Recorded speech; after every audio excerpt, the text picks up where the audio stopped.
দোয়া হলো শ্রেষ্ঠ দোয়া। ওয়া খায়রু মা কুলতু আনা ওয়ান নাবিয়্যুনা মিন ক্বাবলি, নবীজি বলেছেন আমি আর আমার পূর্বের যত নবী রাসূল এসেছেন সবাই যত দোয়া আল্লাহর কাছে করেছে এর মধ্যে সবচেয়ে উত্তম হলো এটা, লা ইলাহা ইল্লাল্লাহু ওয়াহদাহু লা শারীকা লাহু লাহুল মুলকু ওয়া লাহুল হামদু ওয়া হুয়া আলা কুল্লি শাইইন কাদির।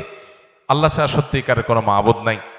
লা ইলাহা ইল্লাল্লাহ ওয়াহদাহু লা শারীকা লাহু, তিনি একক এবং তার কোনো শরীক নাই। লাহুল মুলকু ওয়া লাহুল হামদ, রাজত্ব এবং প্রশংসার অধিকারী একমাত্র তিনি। ওয়া হুয়া আলা কুল্লি শাইইন কাদির, তিনি সব কিছু করতে সক্ষম।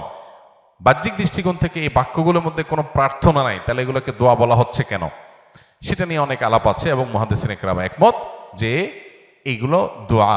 এখানে আল্লাহ রাব্বুল আলামিনের কাছে পরোক্ষভাবে নিজের চাওয়াকে পেশ করা হচ্ছে, আল্লাহর শক্তিমত্তার কথা জাহির করে আল্লাহর কাছে নিজের সবকিছুই নিবেদন করা হচ্ছে পরোক্ষভাবে, এটাও দোয়াই।